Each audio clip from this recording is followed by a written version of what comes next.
topic this evening is why hearing matters, how sound shapes our human brains. And I'm going to turn it over to Dr. Hughes. All right, before we get started, I get excited about what I do. My patients in the audience might know that. And so I can talk fast at times. I do encourage anybody to stop me or to ask questions as we go along too, because this presentation is the first time that I've updated a lot of research related to the brain. And so it's new to me also, and it might be confusing. So if anybody has a question as I go along, please just don't hesitate to ask. So why are we talking about hearing? You're gonna see a lot of stuff that I talk about, say hearing loss. I honestly don't like that term for what's going on for people when they have auditory deprivation of some sort or a decrease in auditory sensitivity. But we'll use a lot of hearing loss verbiage in this. So I hate to tell you, but everybody's gonna have hearing loss. It can start at any time, from birth through whatever age. So there's a lot of data. I can provide anybody resources that they'd like, but we'll go with the World Health Organization. So globally, a lot of people with hearing loss. When it comes to the United States, we have, when I talk about measurable hearing loss, we're talking about testing the ears, and I'll go over that with you guys, but 13% of us. There's a lot of people, 1 in 3 over 65, that actually goes to 1 in 2 over the age of 75. And then we can include children here too.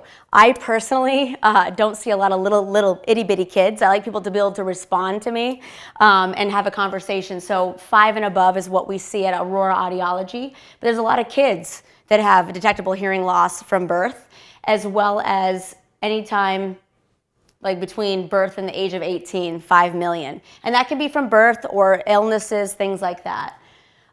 When we talk about hearing loss, people think of it as really the third most common issue. But if you consider auditory degradation, that means not just how we hear with our ear, but also processing issues. So there's auditory processing problems that I'll talk about tonight as well. But it actually is the number 2 issue behind heart disease for Americans. So why is it an issue is because it's gradual, it's invisible to us. We don't see hearing loss, and it's often ignored. Has anybody here ever been in denial about hearing loss?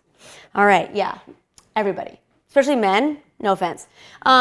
So as sensitivity goes unnoticed, we often compensate for it and adapt. So we use vision, we look at people's faces. I can tell you that opening during COVID in 2020, we were busy as hell.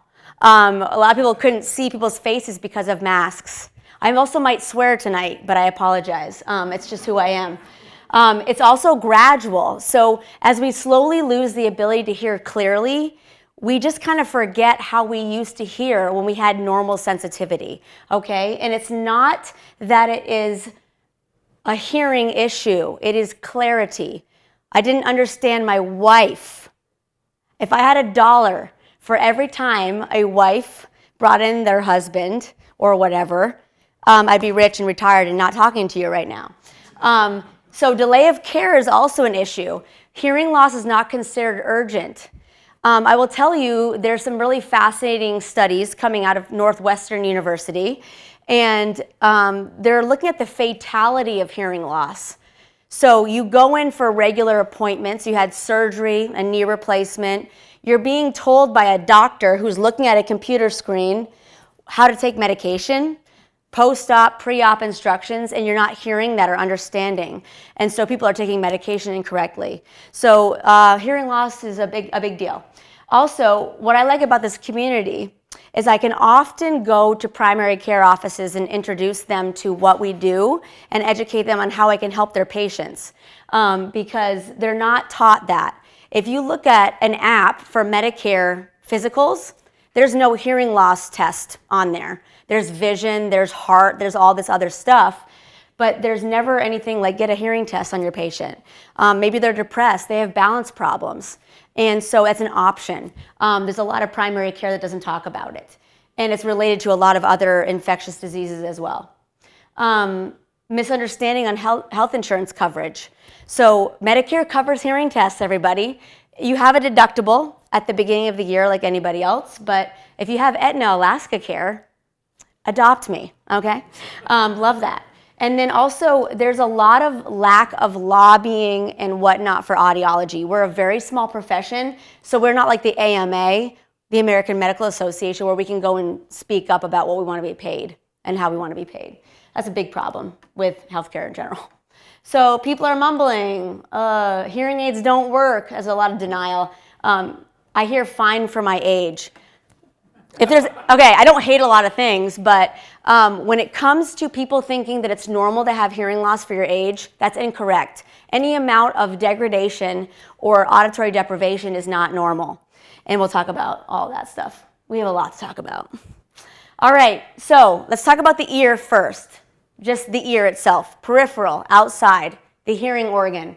How does it all begin? So sound is collected by the outer ear, the pinna. We have a small ear, you guys. We're not like a dog. So when we evolved, which evolution's real, by the way, our ear got small and attractive for some, okay? And we don't collect sound very well, but the outer ear is collecting of sound. It goes down the ear canal and channels to the eardrum. This is something we can look at, and so I'll talk about how we make sure that's okay. The middle ear, it's the mechanical amplifier. So we've got the outer ear, the middle ear is where sound becomes vibration.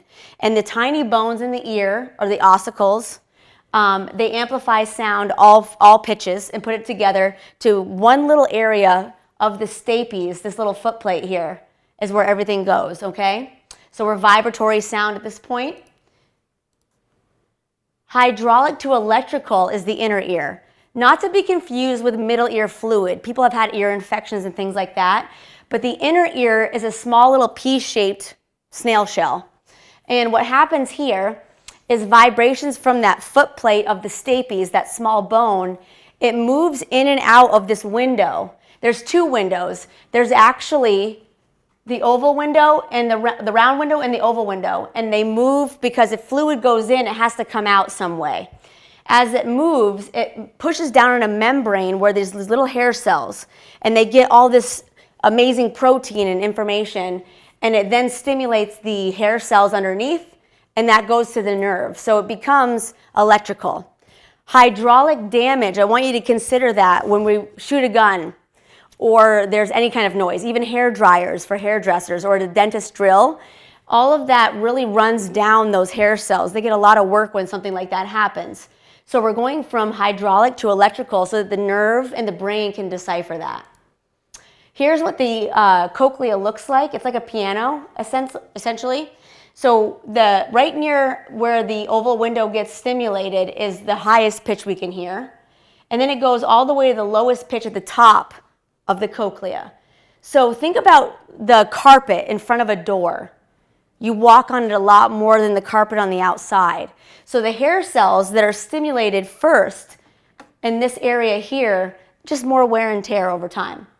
But it's organized like that, from high pitches first to low. And we'll talk about why these high pitches, which is speed of sound, is the most important thing that we have, and it's the first to go.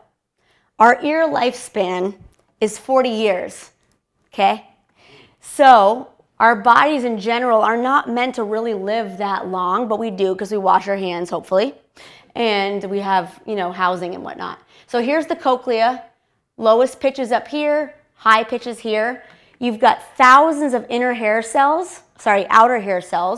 They look like a W, and these right here on top are little cilia collecting information, and they go down and stimulate. Everything gets organized, thousands of them for one pitch that you hear. And they all funnel to these inner hair cells. When these are gone, your hearing kind of sucks a little bit. When these are gone, your nerve is not being stimulated, and you might have trouble with understanding speech and communicating to the nerve. We'll talk about all of that. So here's a video. Yes. Have you ever wondered how sounds make their way from the source all the way to your brain? Take a trumpet, for instance. When it's played, it makes sound waves in the air. The outer ear catches the waves which then travel through a narrow passageway called the ear canal. The sound waves reach the eardrum, which is a membrane roughly half the size of a dime. They make the eardrum vibrate, which in turn vibrates 3 tiny bones called the malleus, incus, and stapes. These bones amplify or increase the sound vibrations and send them to the cochlea. The cochlea is shaped like a snail and is the size of a garden pea.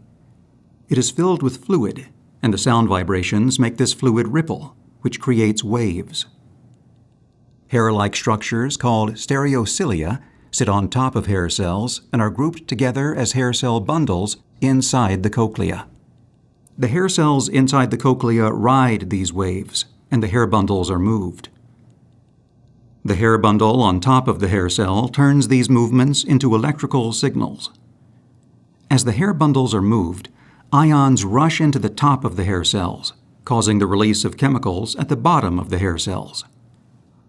The chemicals bind to the auditory nerve cells and create an electrical signal, which travels along the auditory nerve to the brain. Different hair cells respond to different frequencies of sound.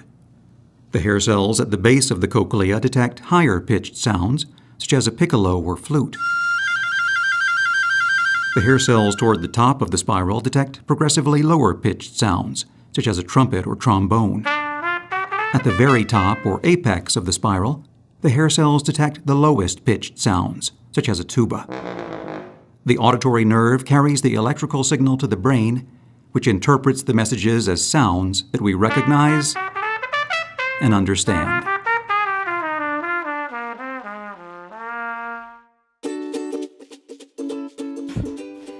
So that's everything I just said. A better video. Okay, so evaluating the ear. This is an awesome dog. So I have friends with lots of dogs, and they're the best animals in the world. And he came in, and he was taller than me, and I decided to take a picture in the booth. So testing the ear is easier than testing brains. So let's start out with just a hearing test. So like this is something that people come in to see me to do. You might go to Costco and get a version of this or whatever. But the diagnostic hearing evaluation is only with an audiologist. So there's no one that can test your ears and say what is going on and what you really need except for an audiologist. I usually do my presentations on comparing the professions. It's not that there's bad audiologists out there. There's bad everything. But there's also great hearing aid dispensers and things like that. But when you're not paying for a test or a test is not being billed to your insurance, it cannot diagnostically tell you what's going on, period. So what this includes, typically, is a physical ear examination, an otoscope. I'm looking at the ear. Is there anything in the way? I'm removing wax. Is there an infection? I saw, and Alana saw for the first time, fungus. A really, kind of, not nasty, but a 16-year-old going through puberty, a lot of sweat, a lot of stuff going on in the ear, and they had some spores, some fungus spores in there. So you can see all kinds of stuff that way. That's where we start. The next we're going to go over is tympanometry, so checking that middle ear function. People don't want to get a hearing test when they have congestion or a cold or wax. We can test you no matter what the condition of your ear is, unless it's completely closed off and there's an infection. But we can test the middle ear to see if you were flying and your ear didn't pop, or someone has a lot of TMJ problems and their eustachian tube does not equalize pressure of the middle ear. So we can test that function. It tells us a lot about middle ear issues, like with the bones and things like that. The audiogram, this is unaided. So this is a test where we're looking at speech without any amplification in a quiet room, as well as air and bone pure tones. So this is just an idea of what kind of damage your ear might have. Additional tests, otoacoustic emissions, speech and noise, cognition screening, and auditory processing. I'm going to kind of touch on these later on, but just because we talked about the cochlea, otoacoustic emissions is really fascinating. So when a baby's born, that's the first test they do. You don't have to respond, but it plays a sound. They actually found this in a horse for the first time back in the day. And you can put a microphone that's very sensitive in the ear canal, And you can see if you're stimulating something, it moves, the hair cells move, and they make an echo of a sound back. And so in babies, without them responding, we can see if there's problems with their cochlea. Also, if somebody comes in with tinnitus, which I'll talk about as well, we can see with normal hearing if they have underlying hair cell damage that doesn't show up in the audiogram. So that's a really cool test that we do. But if somebody has hearing loss, we can't do OAEs. It's more for normal hearing and in children. But we'll talk about the other ones down the road here in the presentation. I'm going to fly through these a little bit. I'm going to provide you guys the slides because you can read up on this. But think of, I'm putting a little, who's had this done? The little pressure test of the eardrum. Yep. My patients all have. So there's a little humming noise. It measures your ear canal volume. It tells me the mobility of your eardrum based on atmospheric pressure. So I can see if somebody's been flying and the ear didn't pop. And it tells me if there's something stiff. So sometimes there's fluid behind the eardrum. We can find that out from this test if I can't see it with otoscopy. And I can tell if somebody has been scuba diving also. It tells us about the position of the eardrum. It doesn't require any patient response, and it's usually painless for most people. When it comes to the audiogram, we're doing speech testing, just seeing what their awareness is to certain words that are over and over again repeated. And then discrimination is very interesting. So someone can have a hearing loss, and it's been sitting there for a while, and let's say they decide to not get treatment for that.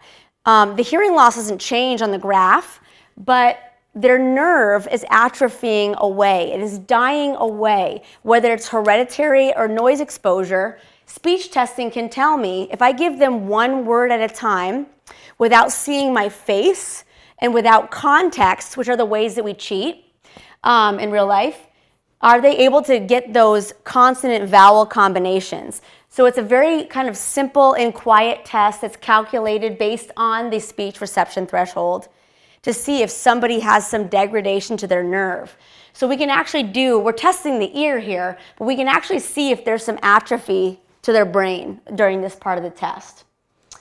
We of course do pure tones. We want to see if someone has a certain degree of hearing loss, a shape, a type. So when we're doing this type of testing, we'll do air conduction with headphones, which goes through the outer, middle, and inner ear. And then we'll do bone conduction, which goes just to that cochlea because it's inside the skull. So that determines what type of loss we have. And we're looking at this range here. The pitches are up here by volume and decibels or intensity. And we're looking at this certain pitch range, even though we hear lower and higher than this, because that's where speech sounds are. So if you look at this speech area, think about soft, breathy, timing pitches. It's F, S, TH, middle pitch range, and then vowels are loud. So I'm going to talk about this in a second, but if you guys remember Charlie Brown, the cartoon, they removed all of the high pitches of the teacher's voice.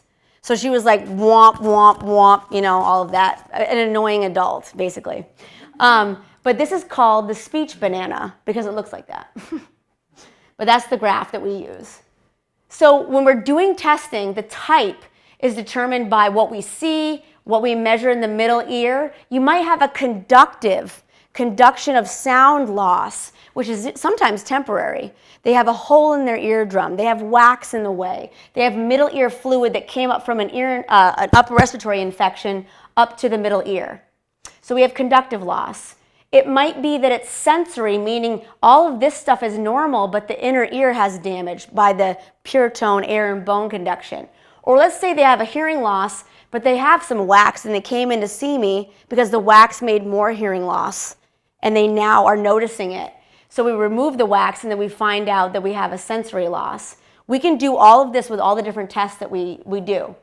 We also have a configuration. So if you look at these brackets with the circles, they line up together. Over here, they don't. Over here, there's some loss, but they don't line up completely. So there's different patterns for different kinds of hearing loss that we get as well. If someone has just middle, like this is a kid, let's say this is a kid, they can't hear through the fluid with the headphone, but when I put the bone conductor on their head, they have normal hearing. So they get a tube in their eardrum to help with that.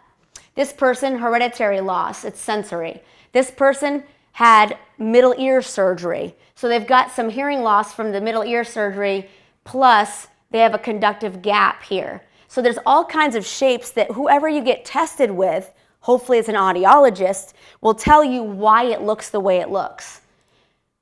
Degree. We don't ever come to my clinic. Oops, back. Oh.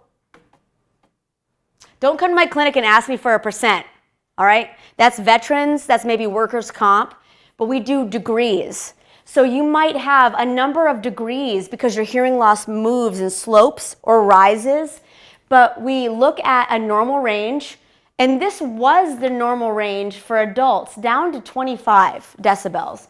Today, we're more strict with knowing that if you are away from zero, more than 15 decibels, you actually have a slight loss. And any amount of loss is making your brain work harder, which is the cool part of this presentation.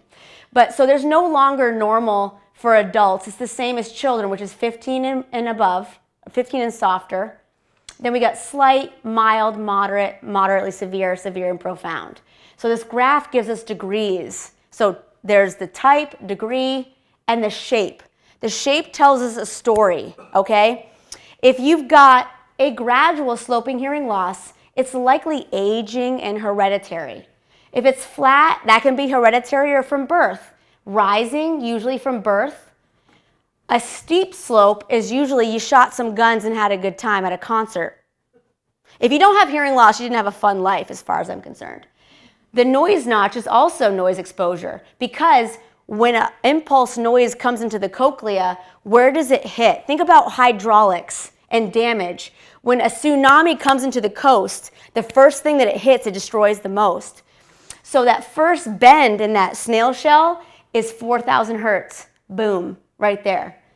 A cookie bite or U shape is more from birth because there's been some kind of damage to maybe the blood supply or the way it was formed from birth. So when we look at the shape, I can tell already that somebody's lying to me about shooting a gun at some point in their life. Okay, we've all done it, hopefully. I mean, not hopefully, but it happens. Oops, how do I go back? Previous. It's a fact, by the way. So, myth or fact, hearing tests should be performed throughout a lifetime. True, all right, everybody saw that. So, think of what I do as preventative. I'm not sure if you're aware of the current stage of this country and healthcare, but prevention is not really talked about. What we do with audiology is a lot of early detection. We hope to get hearing devices on somebody or a baseline audiogram. So people don't think about it, but get tested after high school. Get a baseline. If you're especially around noise and work in construction, I can tell you that Alaska is good for business because we have mining, we have snow machines, we have all kinds of stuff going on, hunting and things like that. So when you establish a baseline, we can compare and get an idea of what your progression might look like. I'm lucky to have that if I ever get it, which is sometimes military because they do hearing conservation, like that. Adult screenings, after the age of 40, if you're identified before 40, just get a hearing test every year to 2 years. But 2 to 4 years after the age of 40, after 60, 1 to 2 years, check it like you check your eyes, like your heart, anything. High-risk groups, again, if you played an instrument or liked music like I did and still do in my truck very loudly, noisy job sites, and then medication. If you've ever had cancer or chemotherapy, it is extremely toxic to the ear. And so you want to be tested throughout your lifetime, especially after that treatment. Genetics, if any women in your family had hearing loss now, it's hard to tell because people didn't get hearing aids or get tested back in the day. But men typically had loss due to noise exposure in occupations. But women, if they had hearing loss, they were the most genetically dominant for passing that down. And it can skip a generation. It can be an aunt or a grandmother. But usually, just check your ears, okay? That's the purpose of this slide. So this is the cool part. That's the Artemis II, which was so cool. I cried when they took off. So I don't ever talk about this kind of depth when it goes to the brain, but we're going to go on an adventure here. So you've heard sound. We talked about the ear. The ear is nothing. I can test people's ears all day long, but it's the relationship I build and the fitting of hearing devices or cochlear implants where we learn about someone's lifestyle and what their brain is doing with sound. So we're going to talk about the brain, which is my baby. Bottom-up processing. Is everybody familiar with what that means? Okay, so think about the brain. The brain doesn't just tell our body what to do, which is top down, so reaction or movement. Bottom up is it gets a lot of information. Let's just throw out there phantom limb pain. So somebody loses a limb, whether it's traumatic or not, they might still perceive something that's not there. So our brain wants information. It wants somatosensory touch. It wants hearing, which is the most important and the fastest sense that we have. Vision, all of that. We're going to talk about hearing and how hearing, when you're normally hearing, how it works to where you actually have speech and language. You develop memory, emotions, and hopefully empathy. If you don't have empathy, you might not understand this conversation, and you might want to be a Netflix special, but on serial killing. But we're going to talk about all of this, okay? So we have to start with hearing something and having activation of the auditory nerve. Then there's listening and reactive stuff like that and fight or flight response, comprehending and contextual understanding of linguistics. And then there's the reaction, and they all work. There's also a top-down process. But think about, we need to have the very beginnings happen and be normal to do all the rest of it, okay? All right, myth or fact, hearing is just about volume and hearing something.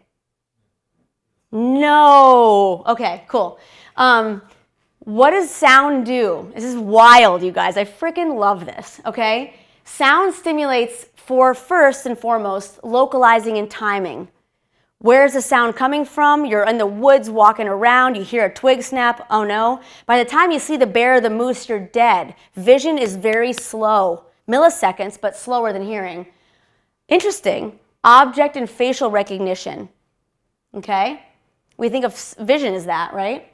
Language, understanding, and expression, obviously. Emotional reactions and processing emotions, and short to long-term memory exchange. It's not just the storage of stuff that's told to you, but the recall of something.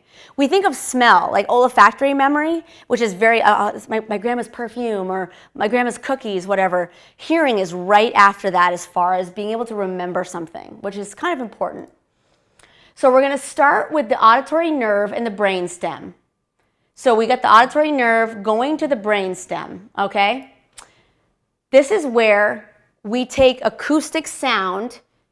It's sent down the nerve and becomes a neural process. It's where localization occurs as well. So you've got this frequency organized organ. It's sending sound to a nucleus in the brainstem. What's really fascinating about the cochlear nucleus is it's organized just like the inner ear. And so when someone has hearing loss, they can't wear a hearing aid or a cochlear implant that goes around the nerve because maybe their nerve is compromised. They were born without it. You can actually put a patch on the brainstem called an auditory brainstem implant, and they can hear like we do. So it's still organized by pitch. What crosses over to the other side of the brain, there's two of everything, guys, okay? We have two ears. What crosses over is the speed of sound. So those high pitches that are important for consonants are also important for localizing where a sound's coming from. So what's crossing over here are important information that tells you where sounds are coming from. Has anybody had trouble hearing a noise? Because there's background noise. You hear the person, but you don't understand. You're not getting the localization cues of consonants.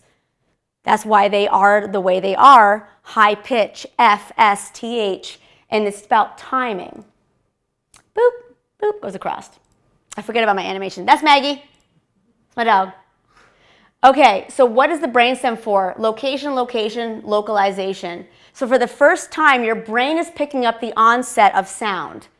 Binaural, two ears are being detected for timing analysis and intensity, speed and volume.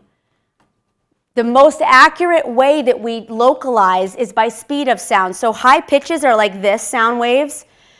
Low pitches are like this. When you have a sound coming from this direction, the speed hits this ear first before this one, and you turn and look.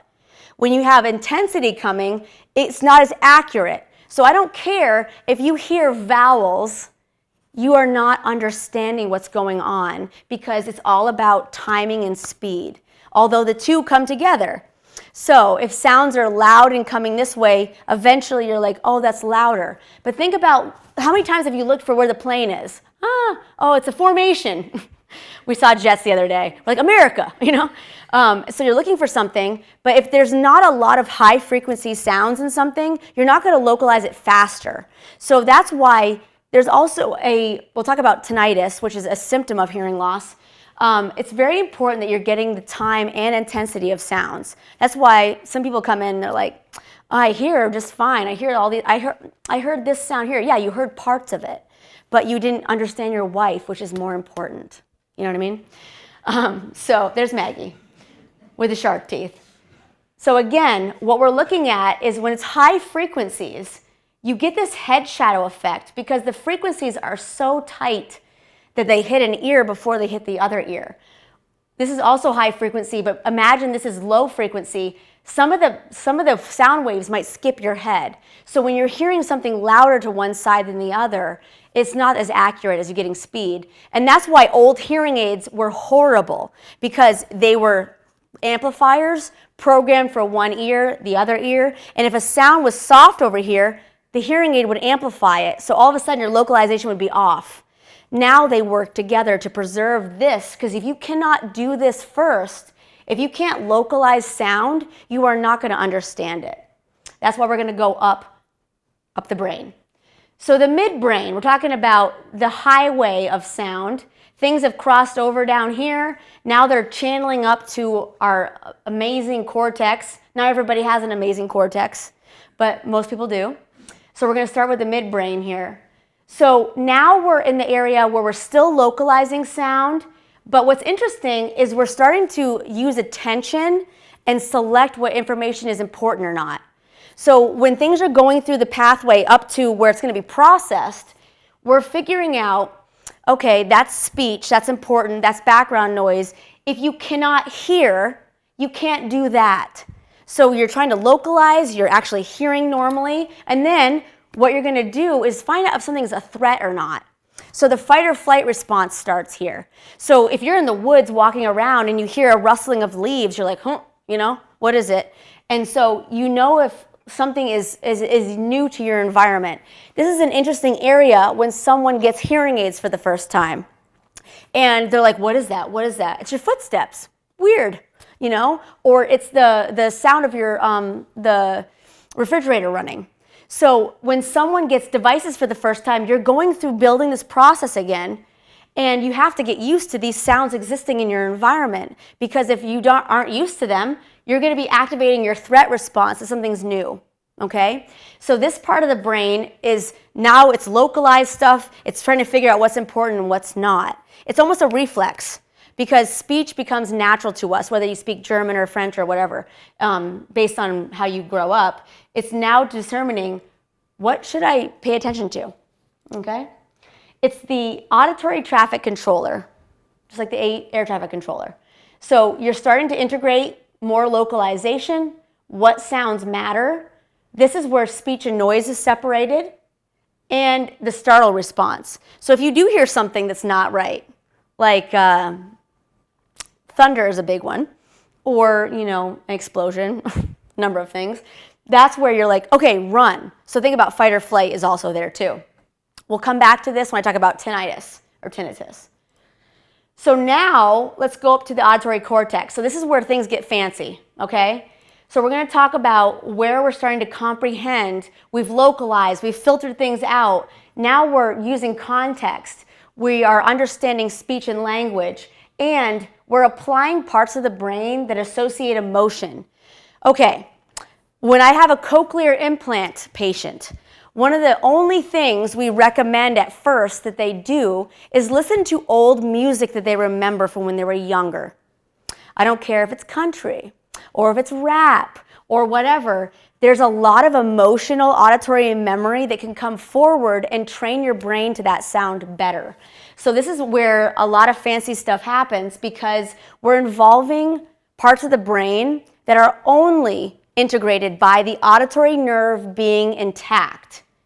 So this is how important hearing is. It is literally what makes us human. So let's talk about the lobes of the brain.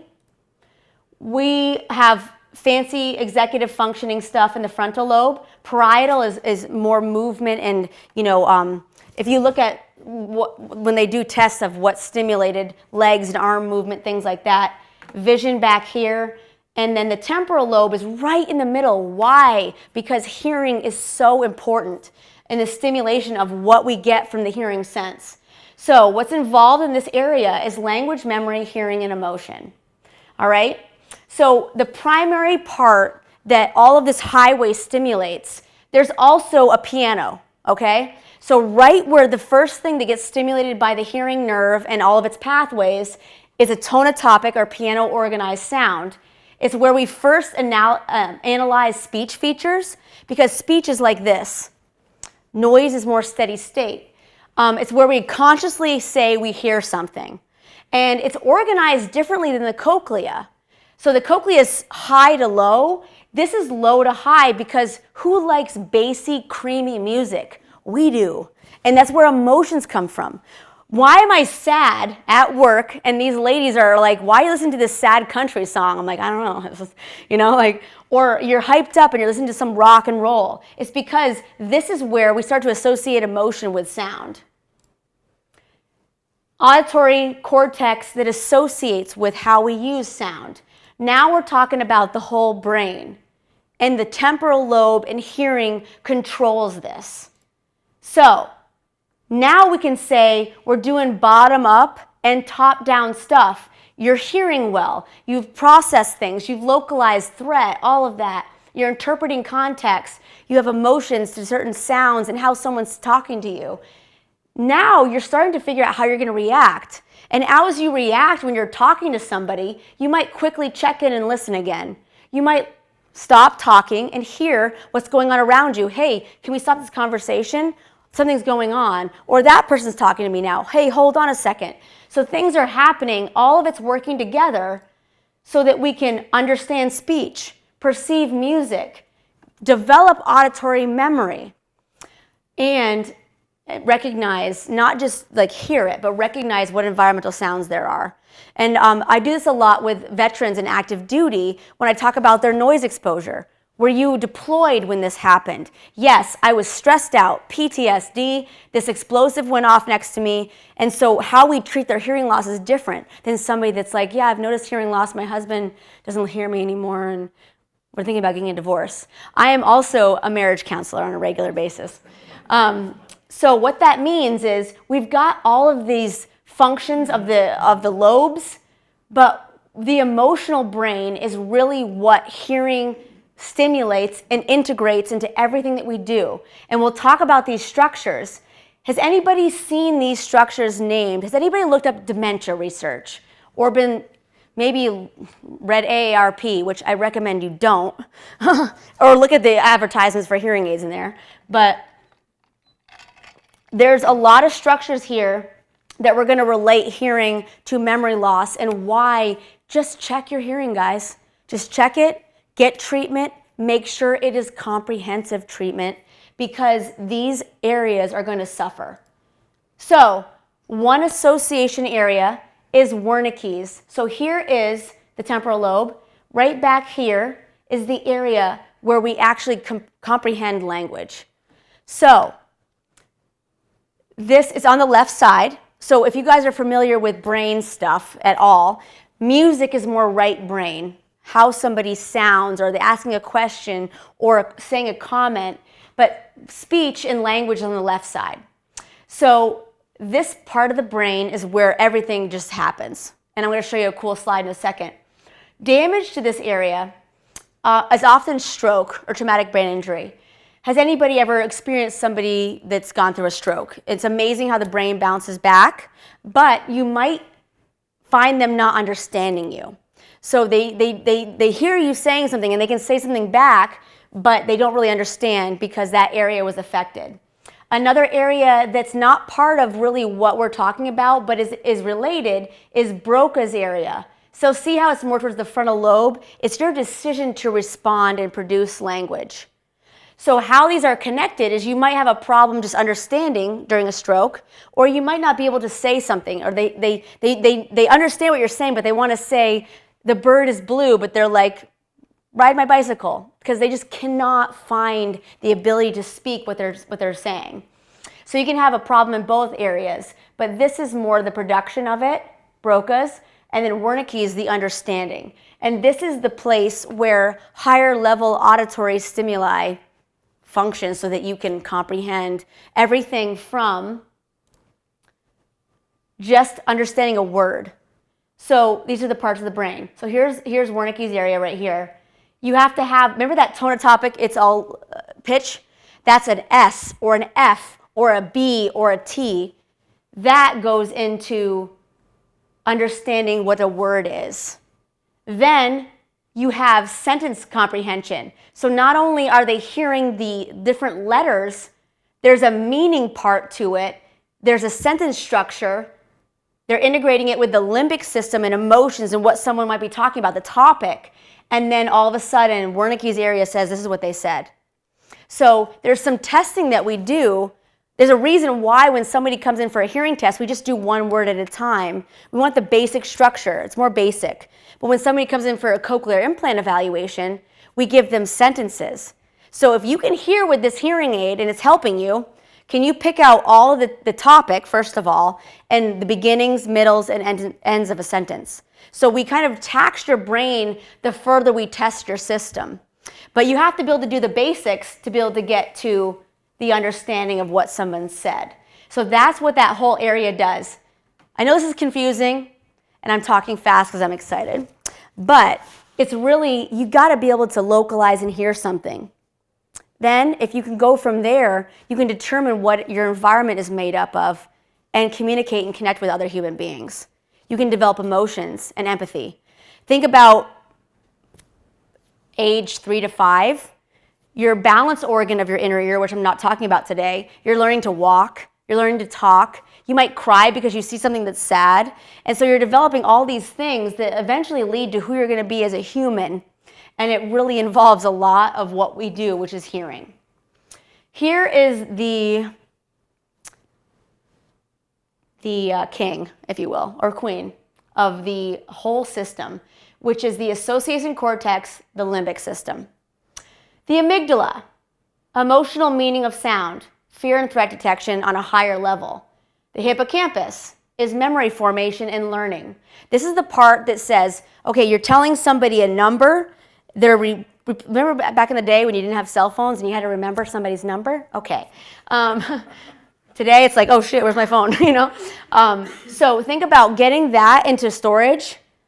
Also, your vision is involved. I'm a good face person. I can remember your face a million times over. That's why I'm thankful that my patient charts have names on them. Because I'm like, hey. So all of that memory of recording short to long-term memory and then retrieving that long-term memory. The cingulate cortex is attention and emotional regulation. So that plays a role too. I have ADHD, if you couldn't tell. And I did take my medication today. You're welcome.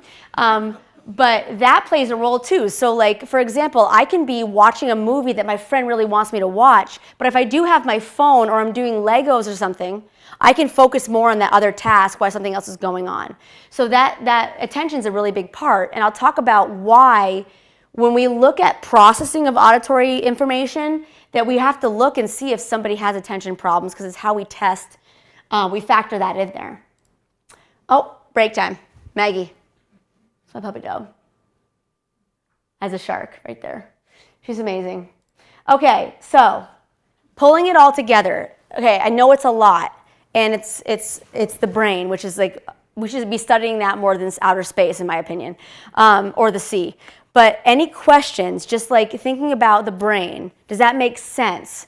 You've got to do basic functions with hearing before you can expect to understand something.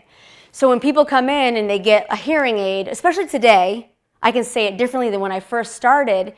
I'm not going to say, you're going to hear things louder, they might squeal, have a good day, you know. Today, it's more or less, you just got to use these where they're set, get used to sounds around you, and then you might find that they're helping you in background noise, but don't go to the freaking cookie jar because there's a lot of seats there and I don't even hear there. Don't go to Hoodoo Brewery because the ceilings are high and it's reverberant.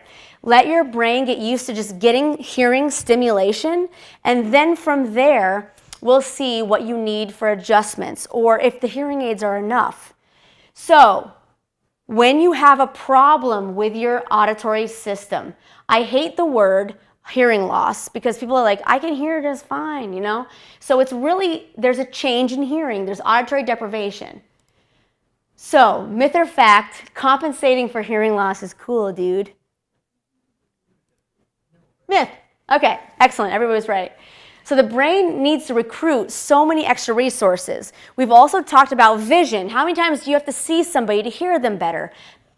Children that have hearing loss, they can't just use hearing aids. The teacher will often use an FM system to put their voice into their hearing aids because it's a noisy environment and they're learning to be a human, hopefully.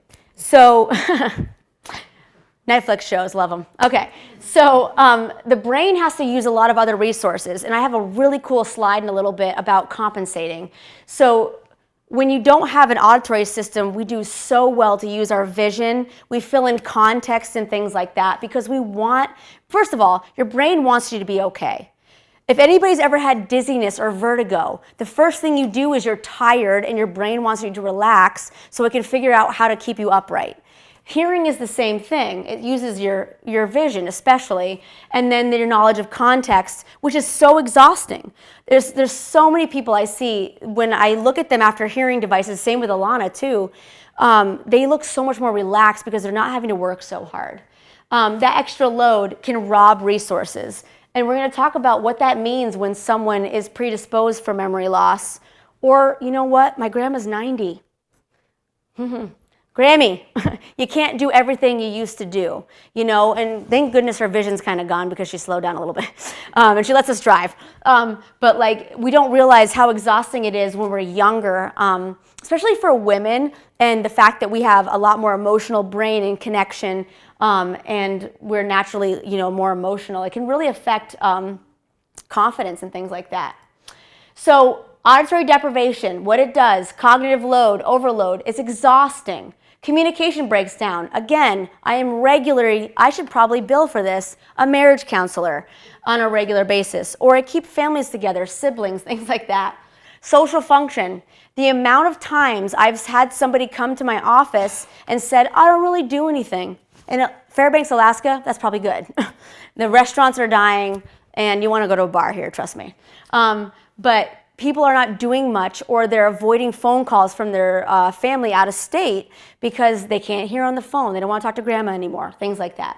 Overall brain health, and then we'll talk about dementia onset and severity risk as well. So, okay, this is funny. So the amount of times I've had people come in and their face is more relaxed after treating hearing loss is unreal. I should do a study on it. So wrinkles, just so you know, especially the women out there, hearing loss, they come in, you know, my back hurts because I'm bending over to understand at conversations and meetings. I had a woman save tons of money on her by switching to Geico. No, just kidding. But because she was going to a chiropractor and she couldn't hear, and so she was leaning over and her back hurt at work. Already we're staring at a computer all day in a chair. So it was amazing to see her come in and be like, "What's up, Dr. Hughes?" I'm like, "How's your chiropractor?" "He has no business for me anymore." Awesome, because she doesn't have to do that anymore. She doesn't have to, her whole body was affected by the hearing loss. And then wrinkles. I tell you all the time, I'm telling you, it's funny. People come in with, like they got Botox. So get a hearing aid, everybody. Psychosocial consequences. Okay, so reduce social activity. We already live in an isolated area. It's very compartmentalized. I find I struggle making friendships here, except for skiing and maybe really cool people that I meet through other people that aren't cool. And so we've got, you know, people already have they may have a family here. So they struggles, you know, communicating with spouses and things like that. Phone conversations, there's no visual cues, right? So that's already an issue. I put them on speakerphone. I'm like, you still can't hear because it's a cell phone. Problems communicating at work. I've had people come to me saying they're going to retire early because they cannot understand in a meeting and they feel less confident when maybe they're running a university or whatever. Back in Vermont, I saw this a couple times. Isolation and withdrawal, lack of concentration. There's so many things that I talk to primary care about because we have people come to us and they are now off depression medication. They are now dating again. They're still working. Some people are working into their 80s because you can't find workers anymore. You know, there's a lot of stuff related and a lot of other healthcare issues that are remediated by taking care of their hearing loss. The psychological things, embarrassment, shame. There's a lot of anger and irritation I've seen for couples and things like that. Depression, anxiety, suspiciousness is really fascinating. The denial associated with hearing loss is hilarious. And people are pretty sure that everybody's against them, including me. And my testing that I did on them is a lie. And I'm like, nope, you just have hearing loss. I won't tell your wife, though. You can tell her. And then low self-esteem and confidence. So I really think of what we do at Aurora Audiology, or anybody that's a good audiologist, is that we make people human again, truly. So dementia and hearing loss is very fascinating. So I wish I couldn't find good brain imaging pictures because there's a common one on the internet that's not really labeled. There's no resource that's associated with it, but people put it on their websites a lot. But I wanted to really, really badly show you the brain of a serial killer. So I want you to think of, if you've known somebody with dementia, do you ever notice that they don't blink? They don't really have affect. They're kind of emotionless, or they might react differently emotion-wise. A serial killer is very similar. When someone's not born with certain structures in the limbic system, they don't have the ability to develop empathy or be emotionally engaged and excited about someone's regular emotions. And this is an area, I almost went into forensic science at one point, but for some reason I do hearing, a little bit different. But it's very similar when I have a lot of patients with dementia, and what you'll see is the part of the brain that is involved with anchoring memory is atrophying away. And you're seeing a lot of reduction in structure. My grandfather, unfortunately, died from Pick's disease. Pick's and Dr. Alzheimer's studied together. It's a very rapid frontal temporal dementia. His brain is at the Boston Museum, and it was in the plastics part, and it's at the Boston University Science Department. It was a quarter of the size of the frontal lobe should be. And so he became a child, and a lot of that had to do with, he would laugh inappropriately. He would do things like that. So the same thing happens when you have hearing loss. It just more rapidly occurs, or maybe sets in sooner. So when someone has hearing loss, what you'll notice is there's an excess cognitive load in an area of the brain that's already being damaged. I'm going to tell you something very straightforward in a second, but when you have a problem that's you're predisposed, whether it's environmental or hereditary, and you have one more thing compounding that, it's going to be worse. You have a broken leg and you keep walking on it. Or you have skin cancer and you keep going out into the sun and you put a Band-Aid on it. Same thing. So the lack of empathy when it comes to, not everybody with hearing loss has no empathy, but it's the lack of somebody understanding tone and emotional nature of conversation. They misinterpret conversation. Difficulty hearing emotion, you have a hard time responding. So many times I've urged people, it's not just the man that's being brought in by the wife for hearing loss. I then say, you're going to get these hearing aids, you're going to hear the TV softer, and she's going to realize she has hearing loss. Because everybody's going to have it. It's just different in everybody's brain and how their hearing loss developed. And so all of a sudden I have a couple and they're doing awesome together because they realize that both of them have an issue. Sometimes they don't, but it can be resolved. And I see people traveling all of a sudden because they've gotten these devices, or their marriage is still together. You know what I mean? It's pretty cool. So here's really cool. So the brain on mute is, whether it's hearing loss or dementia, there's a lot of studies that show these symptoms and parts of people that are very similar. So when someone has hearing loss and dementia, they might have the same depression, anxiety, disorientation, reduced language discrimination, impaired memory, especially short term. You'll see in dementia, they can't get that short to long-term storage, but you'll have the same thing in hearing loss because they can't input it. They're having less stimulation from the auditory nerve. They might inappropriately respond. Same thing with hearing loss. Loss of recognition of faces and things like that's a little bit different, but they also have reduced mental scores on different tests with hearing loss. It's very similar. So they also might not remember certain things, but maybe it's not certain parts of the brain that are atrophying, like in dementia. Denial for hearing loss. Defensiveness. Oh, no, I don't have it. I'm like, okay. Negativity towards it. People hate me every day because they have hearing loss. It's fine. Distrust, suspicion of others, paranoia and distrust. It's really interesting when I have someone that doesn't realize they have paranoia because of their hearing loss. And it might be just because they didn't hear something or someone's picking on them. They think, it's just like a kid thinking that somebody's not liking them at school. It's the same idea. This is more recently. So JAMA is the Journal of American Medical Association.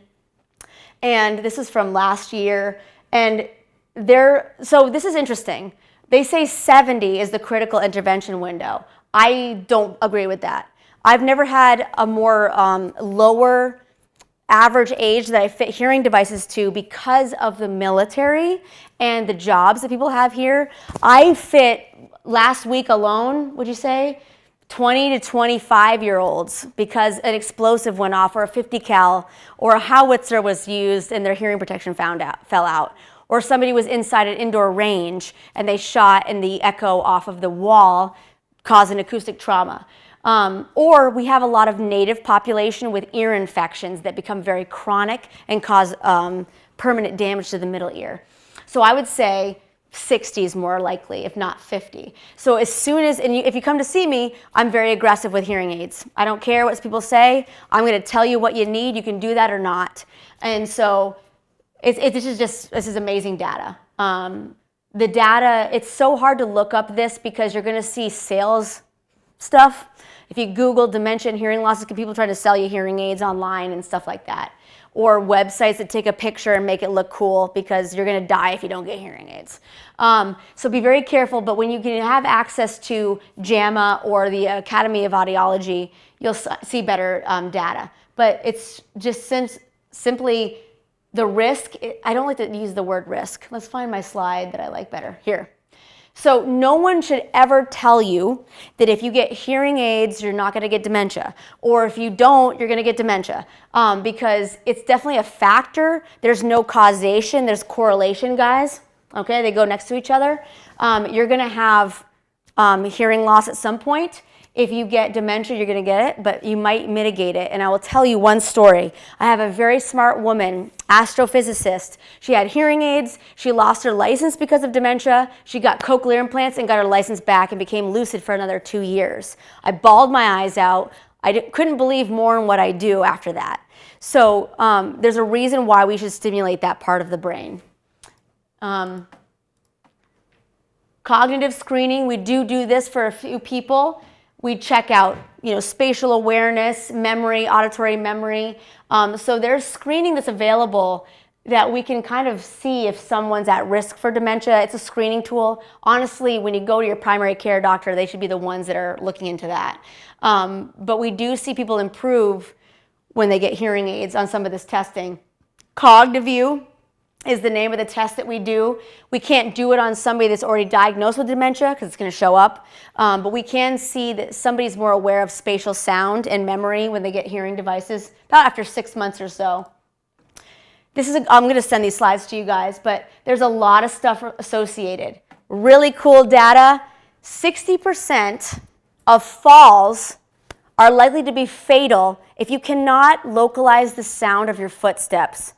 I can't tell you how many people, after they've gotten hearing aids, are like, what's that? It's your feet on the snow outside.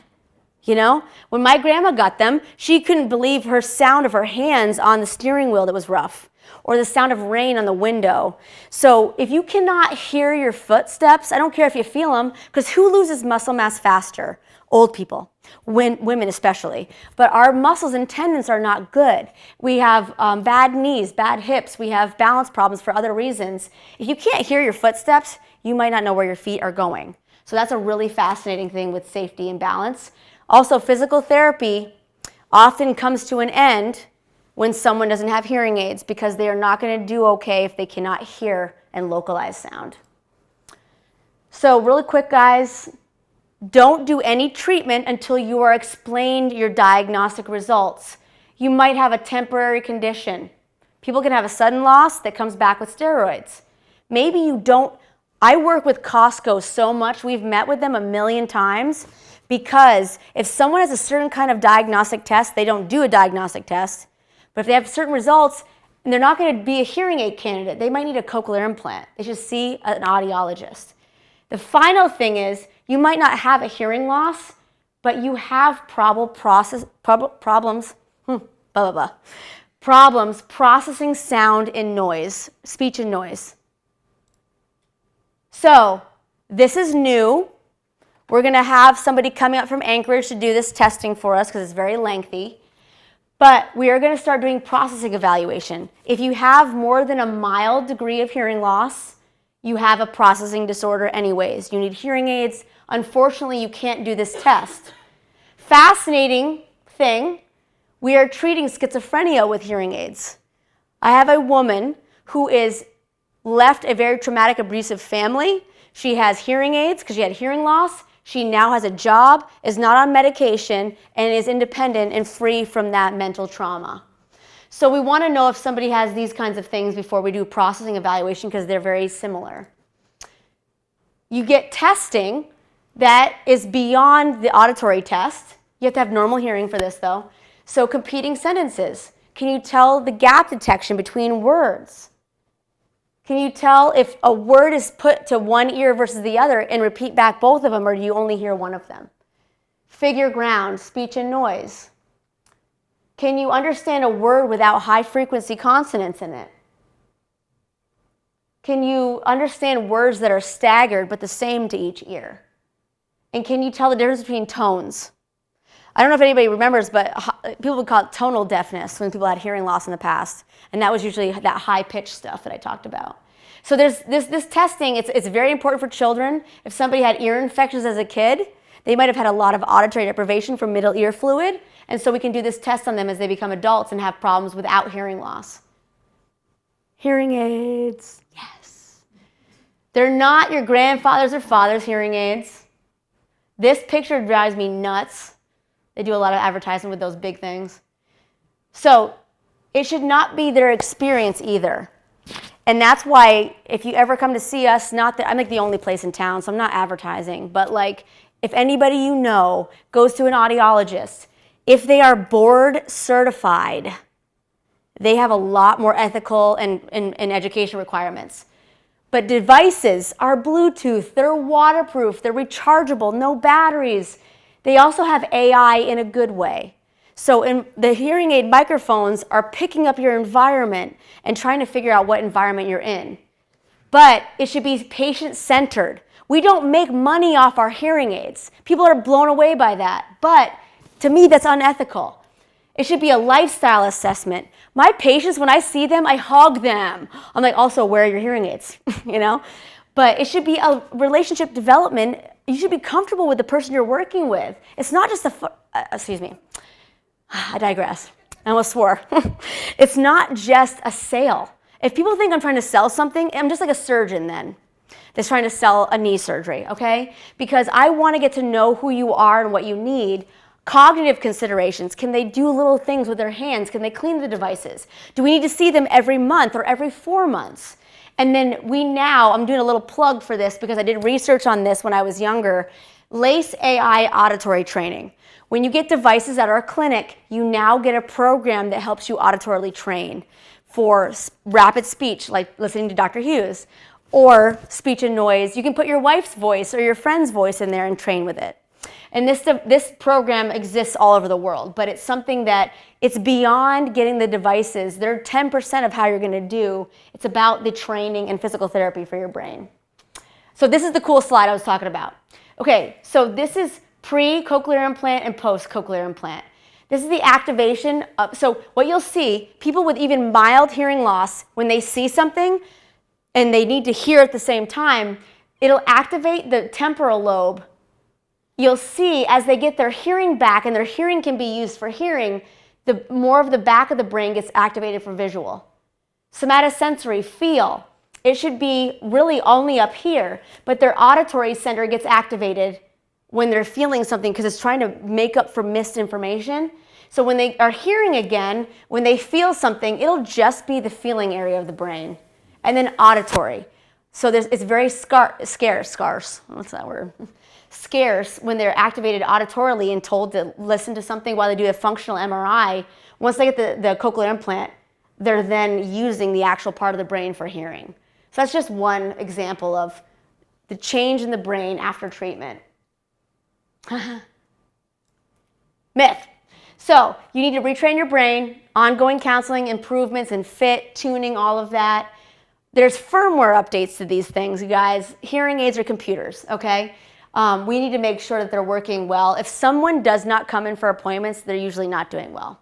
It's just because they don't ever get hearing aids and not go back and back and back. It might be every 4 months, twice a year, whatever. You should never not have an appointment because it's just the way it is. And then communication strategies, which we're working on for family. Because even though you've got something and a hearing device, it doesn't mean you're going to be perfect. And everybody needs to understand that. So tinnitus, real quick, guys. We talked about the brain. I say real quick, but I don't mean that at all. What is it? It's a perception of a sound when nothing is present externally. Ringing in the ears, buzzing, hissing, crickets, whatever. When someone comes in with that problem, I need there to be another problem because it's a symptom, all right? Tinnitus is a side effect. Go back to phantom limb pain. When the brainstem is not getting something from the ear. Often the case with noise exposure, firearms, things like that. So your brain is not getting information. Maybe there's a wax impaction or middle ear fluid, age-related hearing loss, but it's almost always noise. Medications can make it worse. Everything that we take is bad for the ear. Antibiotics, ibuprofen, other forms of painkillers, and then aspirin higher than that, 81 milligrams. Cervical spine damage, because this is the brainstem that gets affected. TMJ, people will come in with a worsening tinnitus because they're stressed and they're clenching their teeth, or if you had an infection or dental work above on the top part of your jaw. Stress, anxiety, and circulatory issues, and also a lack of sleep. If you're not sleeping, you need to work on that for everything. So why does it bother us? Hair cells are damaged, the brainstem gets worried, you're endangered, you can't localize, you can't do these things, and the brainstem and upper parts of the brain try to fill in the gap. What's really fascinating is that you actually are auditorily hallucinating. And that's not to be confused with schizophrenia, but your brain starts to like it, and it starts to seek out that sound and becomes a vicious cycle. So what's happening is disruption to the auditory system. The brain wants to compensate by hyper-exciting. It thinks it's a threat because if you can't tell where sounds are coming from, it thinks you're in danger consistently. It applies emotion to the tinnitus. Oh, that's annoying. And then it labels it as harm. It starts to store it in your memory. And it seeks that perception. So it becomes this vicious cycle of we like it, but we don't like it. So it can be very hard to treat. There's no cure for tinnitus, myth or fact? Fact. There's no cure. Okay. Do not go to Amazon and look up tinnitus treatment, okay? Don't take the drops. Don't use the infrared gun that's going to zap your ear and make it go away. There's no pill that works. If it did, I would offer it as a professional. So there's no cure because we don't know the cause. It could be this kind of hearing loss. It could be inner hair cell damage, outer hair cell damage. Your nerve could be off. You could have childhood trauma. So you have ADHD and then you have mental health problems. Get through the mental health to get to the physiological problem, okay? So there's no one condition that causes it, so we can't tell you. Now, some people, they have MS, which is very difficult to treat with tinnitus, or migraines, or they have a tumor. We can remove that tumor sometimes and cure it. But a lot of the time, it's all about managing it, which is the next question. It can be. Myth. It can. Okay, so the number one treatment is curing it. Wrong word, Lily. Is managing it by stimulating the nerve and giving the brain back the phantom stuff it's trying to create. So a lot of the time, we'll fit the devices today, which have very fine-tuned digital channels instead of amplifying sound. We don't need louder, we need fine-tuned treatment. And so stimulating the nerve can help fill in the gaps. It also provides you the world that you weren't hearing before. So it can give you masking and distraction sound therapy. The neuromodulation stuff on that slide, again, I'm going to provide this to you guys.